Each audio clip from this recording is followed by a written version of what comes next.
Bismillah,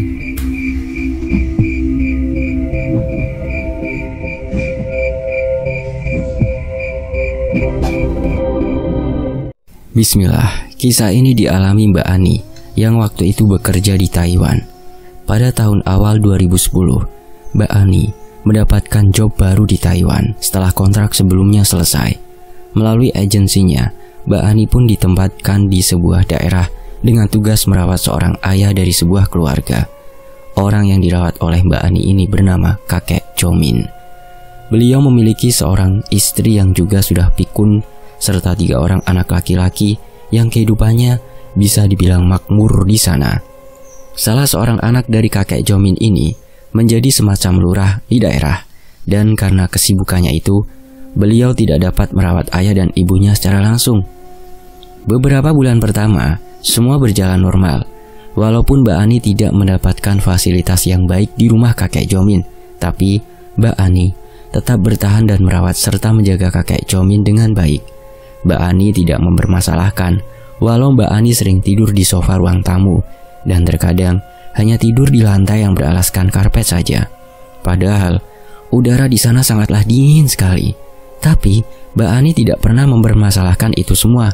Anak-anak kakek Jomin pun masih sering mengunjungi beliau di bulan-bulan awal. Di bulan awal, Mbak Ani bekerja. Terkadang mereka ikut juga memandikan dan merawat kakek Jomin, layaknya anak-anak yang berbakti kepada orang tuanya. Hingga akhirnya, penyakit kanker yang diderita kakek Jomin ini terus menggerogoti kesehatannya dan membuat kondisi kakek Jomin melemah. Pada suatu ketika, kakek Jomin mengalami demam tinggi dan kondisi tubuhnya lemah. Dengan segera Mbak Ani pun langsung menelpon anak kakek Jomin yang bernama Wang Jun. Karena Wang Jun inilah yang memiliki kewajiban untuk merawat kedua orang tuanya tersebut. Wang Jun pun segera menelpon ambulan dan membawa ayahnya ke rumah sakit. Tidak lupa juga, Mbak Ani pun ikut dalam perjalanan kakek Jomin ke rumah sakit tersebut. Setelah dirawat beberapa hari, kakek Jomin pun dinyatakan sudah sehat kembali dan sudah diperbolehkan untuk kembali pulang ke rumahnya. Pada saat itu, Mbak Ani pun segera menghubungi Wang Jun untuk meminta dijemput. Tapi, Mbak Ani akhirnya harus membawa pulang kakek Jomin menggunakan taksi, karena Wang Jun sangat sulit sekali dihubungi waktu itu. Sesampainya di rumah, kondisi rumah sangat sepi. Hanya terdapat istri kakek Jomin yang bernama Nenek Sinau.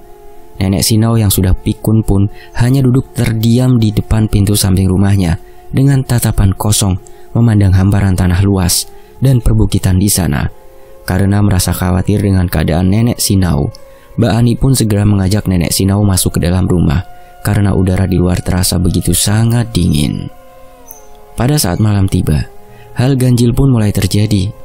Anak-anak kakek Jomin yang diharapkan datang menjenguk ayahnya ternyata tidak kunjung datang juga. Bahkan Mbak Ani yang sudah beberapa kali menghubungi mereka tidak dapat tersambung karena memang cuaca sedang buruk di sana. Malam menjelang tidurnya, Mbak Ani sekilas melihat kakek Jomin berdiri di sebuah ruangan yang hanya tertutup tirai di bagian pintunya. Karena ruangan kamar tempat kakek Jomin berada diterangi lampu, maka Mbak Ani yang sedang berada di ruang tamu dengan cahaya lampu kecil di sudut ruangan itu dapat dengan jelas melihat kakek Jomin berdiri dan sedang melakukan aktivitas. Entah apa yang sedang dilakukan kakek tersebut, karena setahu Mbak Ani, kakek Jomin sudah tidak dapat berdiri lagi, dan bahkan sehari-harinya pun kakek Jomin hanya duduk di kursi roda.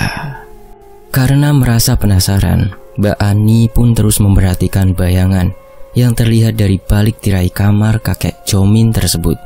Dan hal yang dilihat Mbak Ani adalah kakek Jomin sedang melakukan ritual ibadahnya di depan sebuah patung yang ada di lemari kamarnya.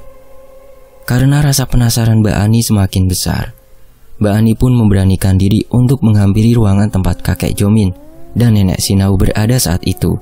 Dan ketika Mbak Ani membuka tirai pintu kamar tempat kakek Jomin berada, betapa terkejutnya Mbak Ani ketika dia melihat kakek Jomin masih terbaring di tempat tidurnya dengan posisi sama seperti ketika Mbak Ani meninggalkannya. Dan beberapa detik kemudian terdengar suara benda jatuh dari depan lemari yang ada di depan Mbak Ani. Seketika itu juga bulu kuduk Mbak Ani meremang menyaksikan kejanggalan yang terjadi itu. Dan tanpa berlama-lama lagi, Mbak Ani pun segera kembali ke sofa ruang tamu yang dijadikannya tempat tidur setiap malamnya. Keesokan harinya, Mbak Ani pun tetap menjalankan aktivitasnya seperti biasa. Tapi karena sudah beberapa hari ini anak-anak kakek Jomin tidak ada yang datang, maka tugas Mbak Ani pun bertambah dengan ikut mengawasi nenek Sinau serta memberi kedua orang tua yang sudah pikun tersebut makan. Selama beberapa hari, Mbak Ani melakukan aktivitasnya tanpa adanya hal janggal yang menghampirinya.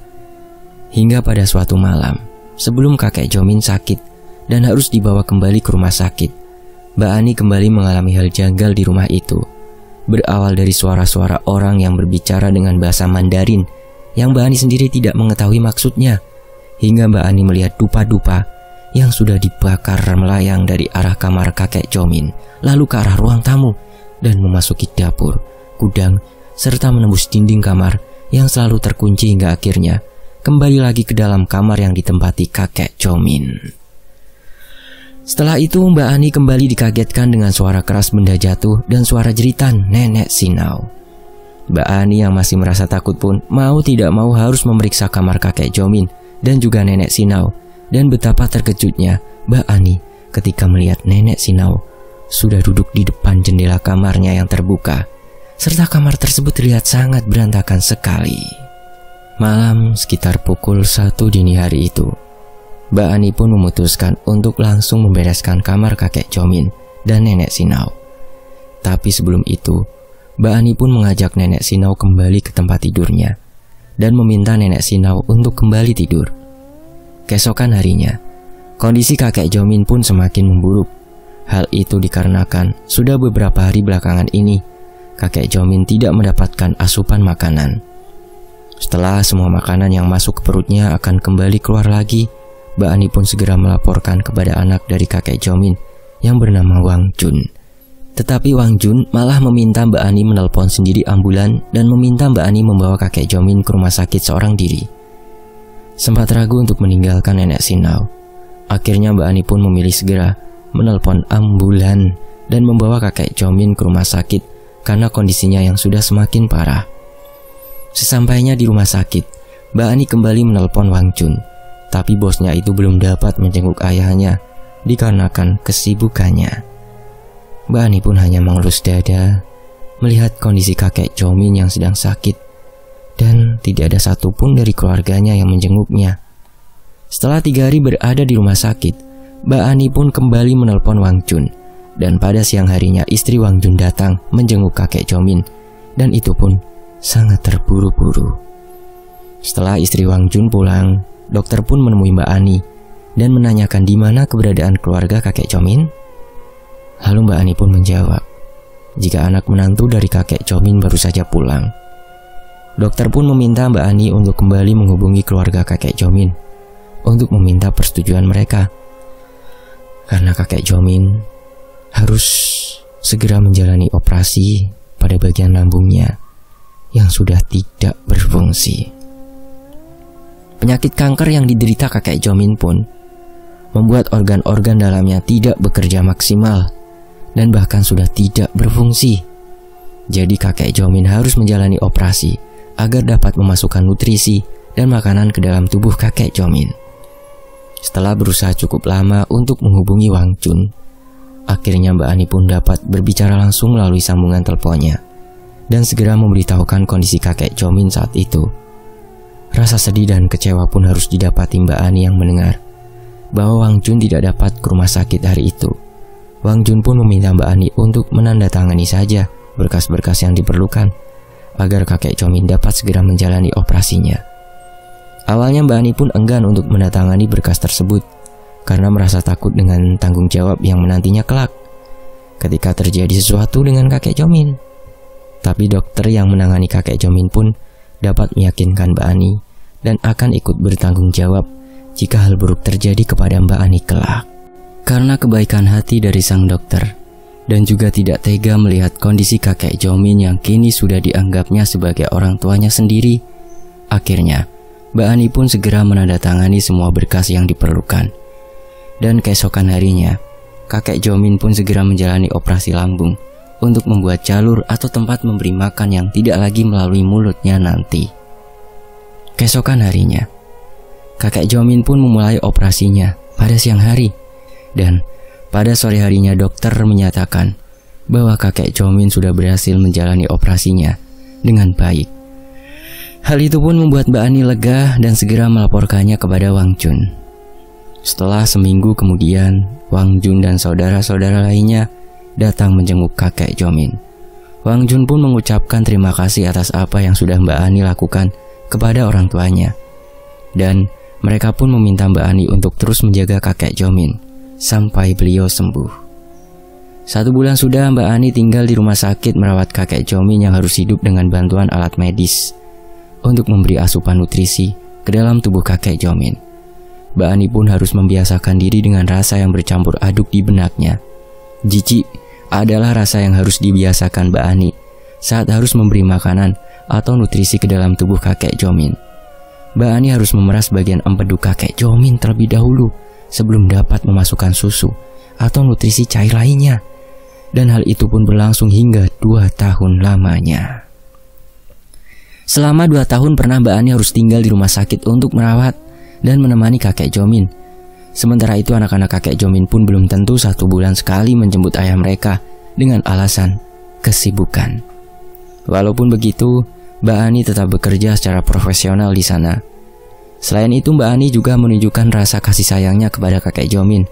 Walaupun Mbak Ani bukanlah siapa-siapa dari kakek Jomin, profesionalisme dalam pekerjaannya pun terus ditunjukkan Mbak Ani, walau Mbak Ani sendiri tidak mendapatkan fasilitas yang layak sebagai perawat. Selama 2 tahun hidup di rumah sakit besar di Taiwan itu, Mbak Ani pun tidak luput dari kejadian-kejadian janggal yang menghampirinya di sana.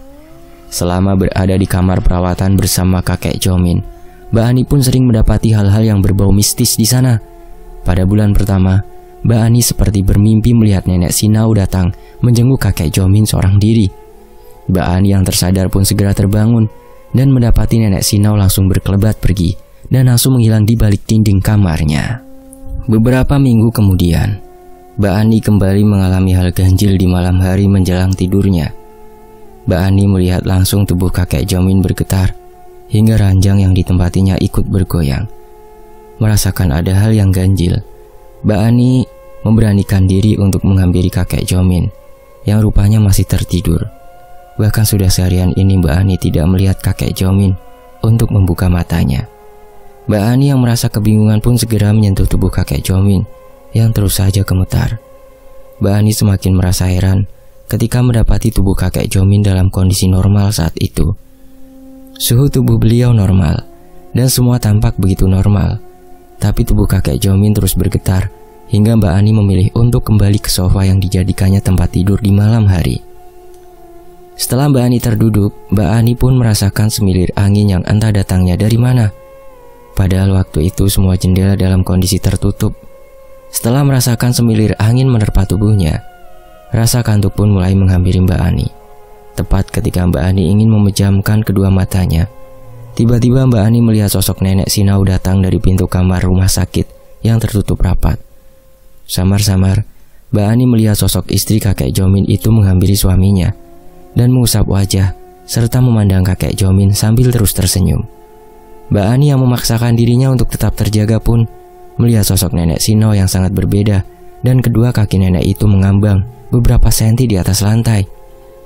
Setelah Mbak Ani memaksakan tubuhnya untuk bangkit dan berdiri, tiba-tiba saja sosok nenek Sinau menghilang tanpa bekas dari pandangan mata Mbak Ani. Sontak, hal itu pun membuat Mbak Ani merasa ketakutan dengan bulu kuduknya yang merasa meremang. Keesokan harinya, Mbak Ani pun memberanikan diri untuk menelpon Wang Jun, anak dari kakek Jomin dan juga nenek Sinau. Ketika tersambung dengan Wang Jun, Mbak Ani pun langsung menanyakan kabar dari nenek Sinau. Mbak Ani pun terkejut ketika Wang Jun mengatakan bahwa kondisi nenek Sinau pun sama seperti kondisi kakek Jomin. Nenek Sinau kini hanya bisa terbaring di tempat tidurnya. Setelah beberapa hari tidak mau makan, Wang Jun pun meminta istrinya dan keluarga lainnya untuk bergantian menjaga nenek Sinau yang kondisinya semakin parah. Beberapa bulan kemudian Mbak Ani kembali merasakan hal-hal ganjil di kamar rumah sakit tersebut. Mbak Ani bermimpi didatangi nenek Sinau dan memberitahu bahwa beliau kini sudah berada di rumah sakit untuk menunggu suaminya.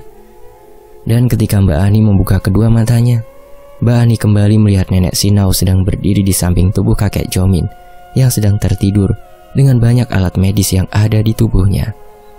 Kali ini Mbak Ani melihat dengan jelas sosok nenek Sinau yang berdiri melayang di atas lantai dengan gaun yang sangat indah, serta wajah nenek Sinau terlihat sangatlah cantik. Walaupun begitu, tetap saja Mbak Ani merasa takut melihat sosok yang memang bukanlah sosok manusia. Dan inilah untuk pertama kalinya Mbak Ani dapat melihat penampakan sosok makhluk-makhluk gaib yang selama ini hanya didengarnya melalui cerita-cerita yang ada didapatinya. Nenek Sinau pun kini terlihat tidak sungkan lagi untuk menampakkan diri di depan Mbak Ani. Bahkan nenek Sinau pun terlihat seperti ingin mengajak Mbak Ani untuk berkomunikasi secara langsung. Tapi malam itu, kehadiran nenek Sinau pun harus terganggu oleh seorang perawat yang tiba-tiba saja masuk ke dalam kamar rawat kakek Jomin. Dan dengan seketika sosok nenek Sinau itu hilang dari pandangan mata Mbak Ani. Sejak saat itu, kehadiran nenek Sinau pun semakin sering dilihat oleh Mbak Ani. Hingga suatu ketika Wang Jun pun datang menjenguk ayahnya dan memberitahu Mbak Ani bahwa nenek Sinau sudah tiada saat itu. Dan setelah kepergian nenek Sinau itu, kondisi kakek Jomin pun tidak kunjung membaik. Hingga pihak rumah sakit pun tidak bisa berbuat apa-apa lagi. Kabar tidak mengenakan pun datang ketika Mbak Ani yang saat itu sudah berada dan tinggal di rumah sakit itu selama 2 tahun. Mbak Ani ditemui dokter yang menangani penyakit kakek Jomin. Dokter tersebut pun memberitahukan kepada Mbak Ani bahwa kakek Jomin akan segera dipindahkan ke sebuah ruangan yang memang telah disediakan rumah sakit untuk menempatkan pasien yang sudah tidak dapat lagi disembuhkan. Kamar tempat para pasien yang menurut ilmu kedokteran sudah tidak dapat disembuhkan lagi bernama Anlin Pin Fang atau kamar menunggu kematian. Setelah semua alat bantu kedokteran dilepaskan dari tubuh kakek Jomin, kakek Jomin segera dibawa oleh 2 orang perawat menuju kamar menunggu kematian tersebut. Mbak Ani yang awalnya merasakan ketakutan yang luar biasa ketika mendengar nama kamar tersebut, akhirnya dapat bernafas lega ketika di dalam kamar itu ternyata terisi lebih dari 20 orang yang juga sedang menunggu kematiannya. Beruntungnya, saat itu tempat tidur kakek Jomin berada di pojok ruangan besar tersebut dan dekat dengan jendela, hingga Mbak Ani pun dapat menghirup udara segar dari luar jendela tersebut. Ketenangan Mbak Ani pun mulai terusik ketika di hari kedua berada di dalam kamar menunggu kematian tersebut. Mbak Ani harus kembali menyaksikan kejadian-kejadian janggal. Saat itu Mbak Ani yang sedang tertidur di kursi tunggunya harus terbangun ketika merasakan hawa di dalam kamar tersebut sangat panas. Keringat pun mulai membasuhi tubuh Mbak Ani yang pada saat itu merasa kebingungan. Kamar dengan beberapa AC pendingin pun terasa sangat panas, hingga Mbak Ani sulit bernafas saat itu. Dan di tengah kebingungannya itu, Mbak Ani melihat kilatan cahaya berwarna putih yang datang dengan cepat ke salah satu ranjang pasien yang juga sedang menunggu kematiannya. Setelah kilatan cahaya berwarna putih itu masuk ke tubuh seorang pasien yang terlihat masih sangat muda itu, Mbak Ani pun dibuat terkejut dengan menggeleparnya tubuh pasien itu. Setelah tubuhnya menggelepar, pasien tersebut tiba-tiba bangun dan terduduk dengan tubuh gemetar. Dan tidak lama kemudian, pasien tersebut mengeluarkan suara seperti orang yang sedang tercekik. Lalu tubuhnya kembali ambruk ke ranjangnya dan dia meninggal saat itu juga. Menyaksikan hal tersebut sontak membuat bulu kuduk Mbak Ani meremang dan membuatnya sangat ketakutan. Beruntungnya 2 orang perawat pun segera datang untuk memindahkan pasien yang baru saja meninggal dunia tadi. 2 hari setelah kejadian itu, seorang pasien yang berada tepat di samping ranjang kakek Jomin pun terlihat sangat tersiksa sekali. Wajah putihnya tiba-tiba terlihat dan kedua matanya yang terpejam pun seketika terbelalak. Mbak Ani yang menyaksikan hal itu hanya bisa menangis dan berharap semua yang dialaminya itu segera berakhir. Mbak Ani yang saat itu duduk di sebelah ranjang kakek Jomin pun dengan sangat jelas menyaksikan orang yang sedang menunggu kematiannya tersebut kesakitan. Sama seperti pasien sebelumnya, tubuh orang yang ada tepat di sebelah Mbak Ani pun menggelepar hebat dan wajah putih kemerahannya tiba-tiba berubah menjadi merah keunguan dan mulai menghitam. Kedua mata orang tersebut terbelalak seperti orang yang sedang terkejut ketika menyaksikan sesuatu. Seminggu sudah Mbak Ani berada di ruang tunggu kematian bagi pasien yang sudah tidak dapat disembuhkan itu, dan Mbak Ani pun sudah melihat 3 orang yang tersiksa sebelum kematian datang menjemput mereka. Anehnya ruangan itu tidak pernah kosong. Setelah satu orang mati, akan datang lagi orang baru di ranjang yang hanya kosong untuk beberapa saat itu. Dan yang membuat Mbak Ani tersiksa adalah Mbak Ani harus berada di ruangan itu bersama kakek Jomin selama 2 bulan lamanya. Mbak Ani yang sudah merasa tidak tahan pun sempat ingin kembali kepada ke agensinya. Tapi karena terbentur peraturan yang berlaku, Mbak Ani pun akhirnya memilih menemani kakek Jomin sampai akhir hayatnya. Dan kejadian-kejadian mistis pun mulai ditemui Mbak Ani. Setelah seminggu dia berada di kamar menunggu kematian tersebut. Di malam yang sangat dingin itu, Mbak Ani kembali melihat nenek Sinau datang menghampiri kakek Jomin. Bahkan nenek Sinau yang sudah diketahui meninggal dunia tersebut meminta Mbak Ani untuk bersabar sedikit lagi, karena kakek Jomin belum menemukan jalan untuk kembali ke asalnya. Nenek Sinau pun mengatakan bahwa beliau tidak bisa memberitahu jalan yang akan dilalui kakek Jomin untuk kembali menemukan sosok yang tepat setelah dia kembali ke asalnya. Jadi nenek Sinau seolah memberitahu bahwa kakek Jomin belum menemukan tempat untuk dia bisa kembali bereinkarnasi. Di hari berikutnya, Mbak Ani yang tertidur pulas di kursi tunggunya kembali dikejutkan oleh suara yang terdengar sangat menakutkan. Dan setelah suara itu menghilang, Mbak Ani pun melihat bayangan hitam yang berjalan ke arah salah satu pasien yang ada di ruangan tersebut. Langkah dari sosok makhluk hitam besar itu terasa menggetarkan ruangan tempat Mbak Ani. Mbak Ani yang ingin pergi dari ruangan tersebut tidak dapat menggerakkan tubuhnya. Jangankan bergerak, untuk sekedar memejamkan kedua mata saja, Mbak Ani tidak mampu melakukannya.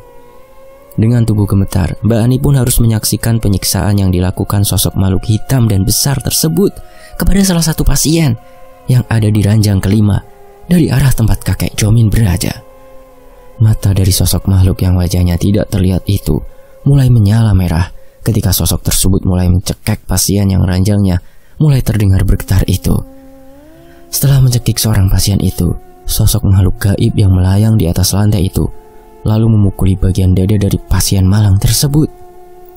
Dan bersamaan dengan itu, darah segar pun mulai keluar dari mulutnya. Setelah pasien itu menyemburkan darah kental dari mulutnya, mata pasien itu kembali terlihat melotot ke arah atas dan dengan sadisnya, sosok makhluk hitam itu segera menghujamkan sebuah benda yang tiba-tiba muncul di tangannya. Pasien yang sudah tidak berdaya itu akhirnya mati dengan darah yang membasahi pakaiannya. Sosok makhluk hitam tadi pun menghilang secara perlahan, seperti tebu yang tertiup angin meninggalkan seorang pasien yang mati dengan mata terbelalak. Mbak Ani yang masih terduduk lemas setelah menyaksikan kejadian mistis itu, baru bisa menggerakkan tubuhnya ketika beberapa saat perawat datang untuk memindahkan jenazah pasien yang baru saja mati tersebut. Setelah pasien yang sudah meninggal tadi dibawa pergi dari tempatnya, tiba-tiba saja Mbak Ani dikagetkan sosok nenek Sinau yang tiba-tiba saja muncul di sampingnya. Nenek Sinau pun memberitahu kepada Mbak Ani bahwa orang tadi tidak dapat lagi melakukan reinkarnasi dan akan langsung dibawa ke neraka oleh makhluk hitam yang baru saja menyiksanya tadi. Mengetahui hal itu, Mbak Ani pun memberanikan diri untuk menanyakan apa yang terjadi kepada nenek Sinau hingga dia masih berada di dunia ini. Aku tidak mau suamiku menemui jalan buntu hingga dia tidak dapat melakukan reinkarnasi. Jadi aku akan terus membantu suamiku menemukan jalannya agar dia dapat kembali bereinkarnasi, jawab nenek Sinau menjelaskan kepada Mbak Ani. Lalu, apakah nenek sudah menemukan jalan untuk bereinkarnasi? Tanya Mbak Ani yang semakin penasaran dengan kepercayaan yang dianut pasangan kakek dan nenek itu.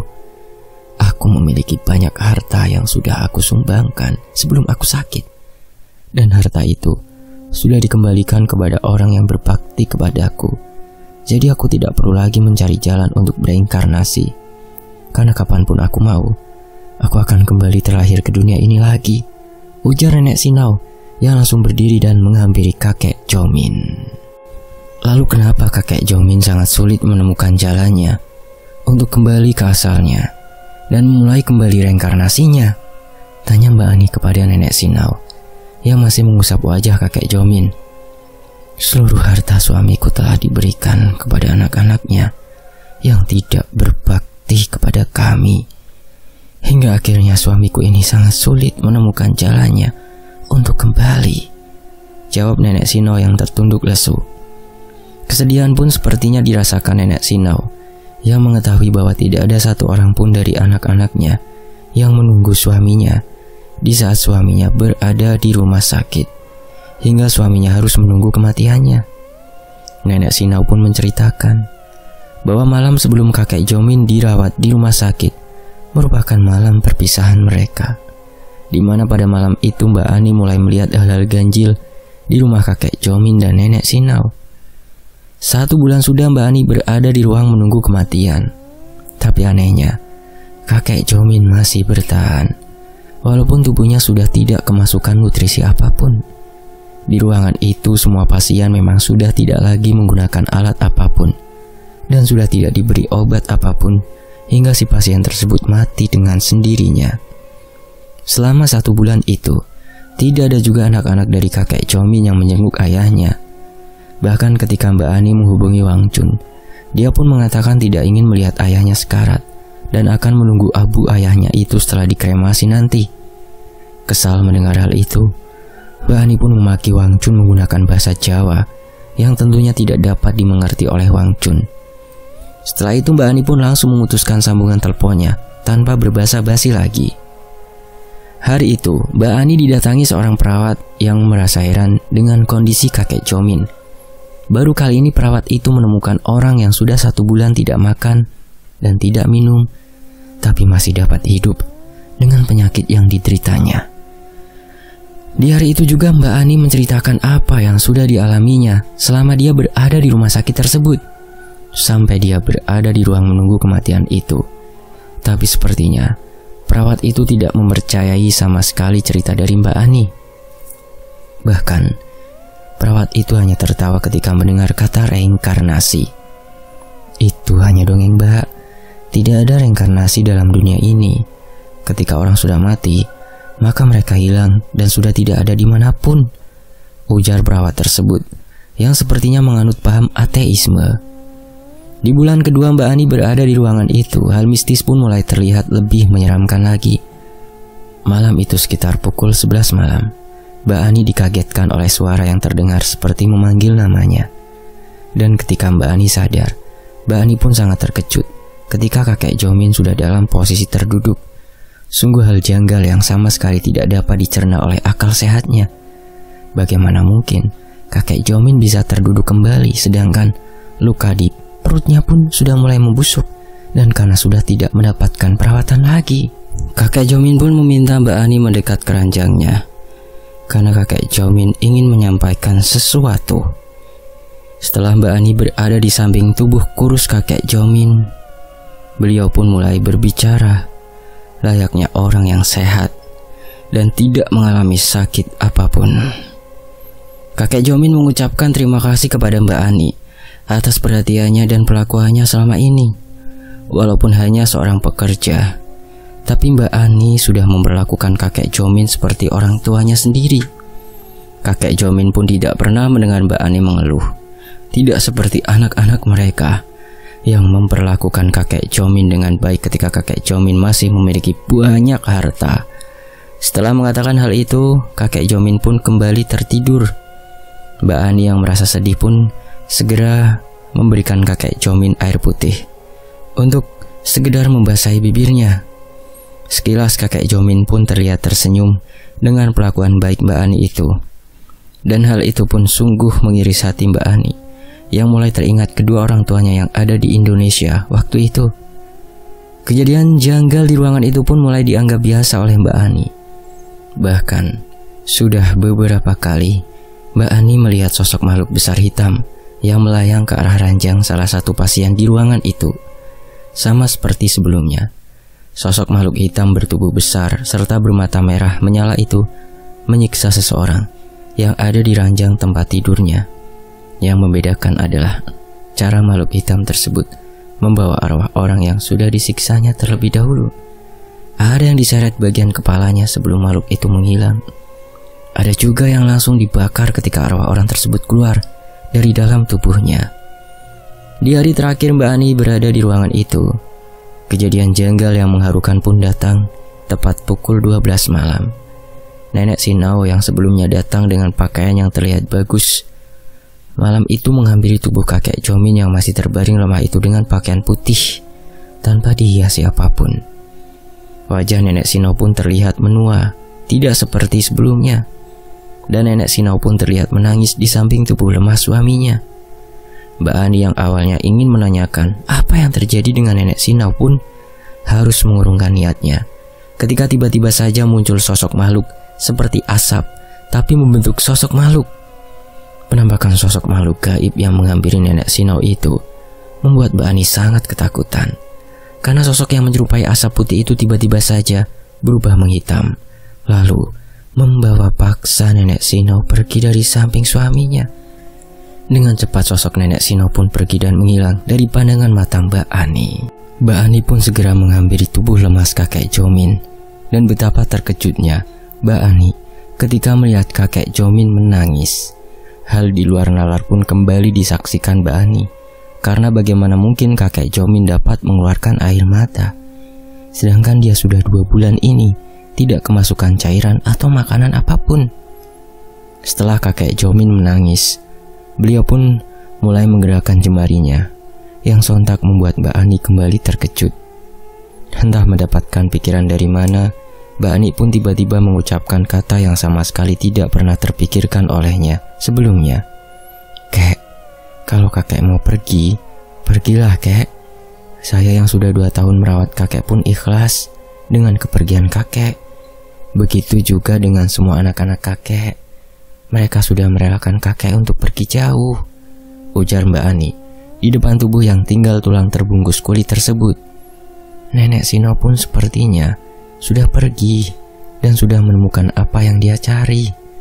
Semoga kakek dapat menyusul Nenek Sinau dan menemukan apa yang kakek cari, imbuh Mbak Ani lagi. Setelah itu Mbak Ani melihat kakek Jomin menghirup nafas dalam-dalam sebanyak 3 kali, dan setelah itu tubuhnya gemetar hebat hingga ranjang tempatnya terbaring bergoyang dan menimbulkan suara berisik. Tepat di saat kejadian itu, perawat yang biasa menghampiri Mbak Ani dan mengajak Mbak Ani mengobrol pun datang menghampirinya.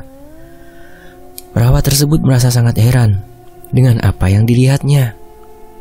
Melihat tubuh kakek Jomin bergetar hebat itu, perawat yang semula menganggap hal gaib adalah dongeng pun mulai terkesima menyaksikan saat-saat terakhir kakek Jomin pergi. Menurut perawat itu, dia baru menyaksikan kejadian yang dianggapnya di luar nalar itu. Kejadian yang dengan seketika merubah pikirannya, serta mulai memberinya pengetahuan baru. Mbak Ani dan juga perawat itu melihat dengan jelas sosok makhluk hitam besar dengan mata merah yang sudah berkali-kali dilihat oleh Mbak Ani. Melihat sosok gaib tersebut, sang perawat pun mulai ketakutan dan menggenggam erat tangan Mbak Ani, seraya mengajak Mbak Ani menjauh dari ranjang tempat tidur kakek Jomin. Sosok makhluk hitam itu mulai melakukan tugasnya seperti yang sudah dilakukan terhadap beberapa orang yang ada di ruang menunggu kematian itu. Tangan besar makhluk hitam besar itu mulai memukul tubuh kurus kakek Jomin hingga berkali-kali.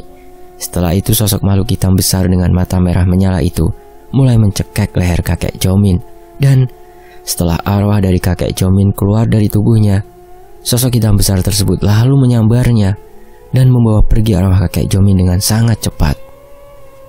Perawat yang ada di samping Mbak Ani pun mulai tenang, walau wajahnya terlihat sangat pucat karena ketakutan. Sambil mengurus jenazah kakek Jomin, perawat itu pun mulai menanyakan apa yang tadi dilihat itu. "Apakah itu tadi manusia atau semacam manusia?" tanya perawat itu penasaran. Mbak Ani yang sempat bingung menjawab pertanyaan dari perawat itu pun lalu menjawabnya dengan tenang. "Itu tadi malaikat pencabut nyawa," seloroh Mbak Ani, yang membuat perawat itu terkejut. "Malaikat itu manusia atau bukan, Mbak?" tanya perawat tersebut dengan wajah bingungnya. "Malaikat itu makhluk ciptaan Tuhan sama seperti kita. Kalau kamu tidak mempercayai Tuhan, maka tidak usah lagi menanyakan apa yang kau saksikan tadi," jawab Mbak Ani yang mulai merasa kesal, menjelaskan kepada orang yang tidak mempercayai keberadaan Tuhan sebagai pencipta alam semesta serta makhluk-makhluknya. "Suatu saat nanti aku akan belajar tentang Tuhan, dan aku telah menyaksikan sendiri bahwa ada kehidupan lain selain kehidupan di dunia ini," jawab perawat itu sambil tersenyum ke arah Mbak Ani.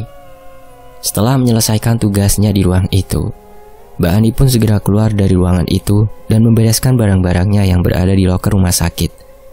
Tidak terasa Mbak Ani sudah hidup dan tinggal di rumah sakit selama 2 tahun 2 bulan merawat kakek Jomin. Dan selama itu, Mbak Ani pun menemukan banyak kejadian janggal yang membuatnya makin terbiasa dengan hal-hal ganjil yang berbau mistis. Karena pengalamannya itulah, Mbak Ani pun lebih mendekatkan diri kepada Sang Pencipta, alam semesta, beserta makhluk-makhluknya.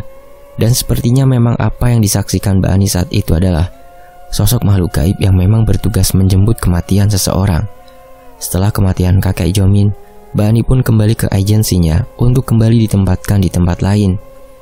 Pengalaman menyedihkan dan juga menakutkan itu Mbak Ani alami langsung sewaktu Mbak Ani bekerja di Taiwan. Mungkin pada lain kesempatan Mbak Ani akan kembali menceritakan pengalamannya yang mulai terbiasa bersinggungan langsung dengan hal-hal gaib. Dan pengalaman pertamanya ketika merawat kakek Jomin pun terus melekat di benaknya hingga saat ini. Halo teman-teman yang ada di Taiwan, dapat salam nih dari Mbak Ani. Tetap semangat ya di sana, semoga sehat selalu. Dan sampai di sini kisah dari kakek mayat hidup dari Mbak Ani yang dituliskan oleh Bang Untung Prastio. Fakta Sejarah mohon maaf kalau ada salah kata. Sampai jumpa di kisah lainnya. Tetap di Fakta Sejarah. Alhamdulillah.